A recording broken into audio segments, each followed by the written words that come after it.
Philosophy means the love of wisdom.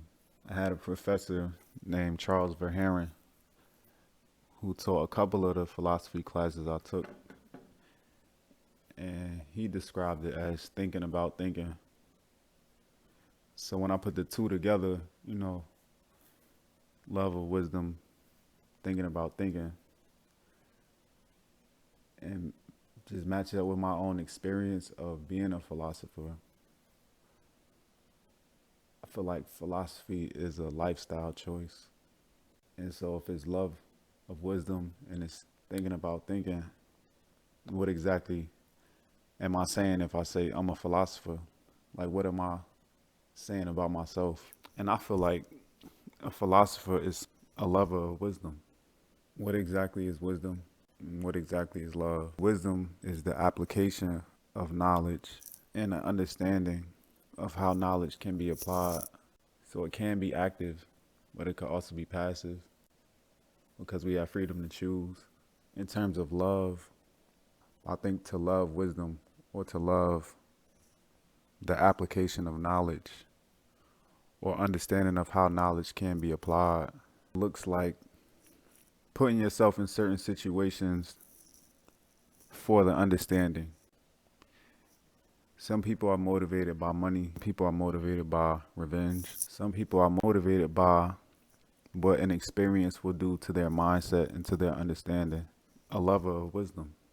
And that's a philosopher. Philosophers do think about thinking, but that's just one expression of it. Love and wisdom means extracting principles, practices, and virtues from our experiences.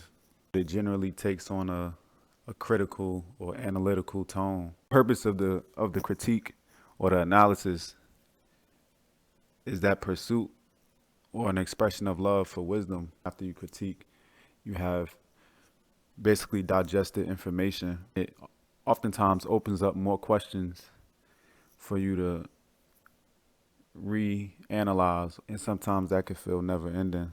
Philosophers are pioneers, they're innovators, they're also a lover of wisdom.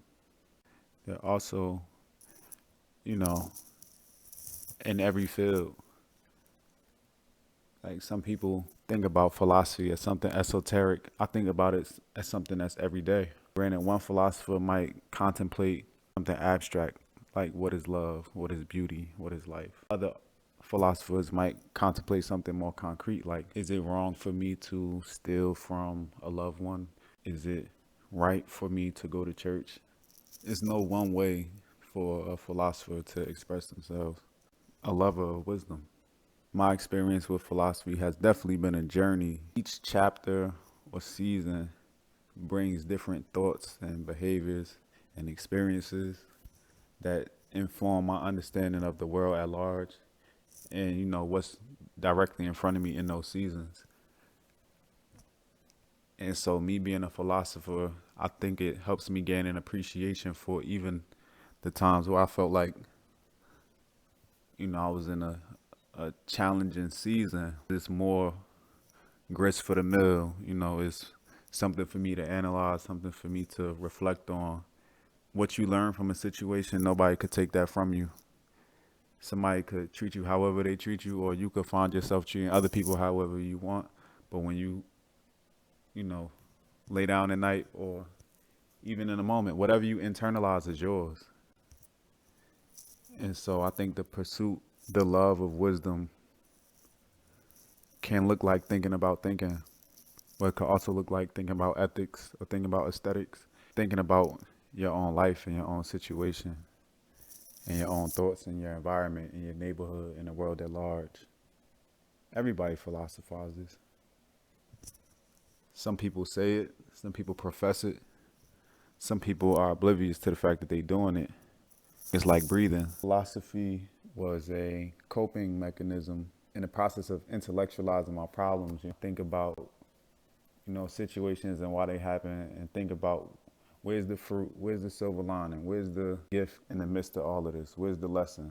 Philosophers develop an entertaining rhetoric that is intellectually stimulating, like the degree within which they can go within the well of the self and dig deep internally and build out an intrapsychic world. It's going to the sunken place and building and gaining an understanding of the physics of it and whatever matrix that you're living in. Understanding it to the extent that you can glitch it and you can control it and you can transcend it or choose to be in it on purpose. Going through that process time and time again, a lover of wisdom. Normal is the minimum.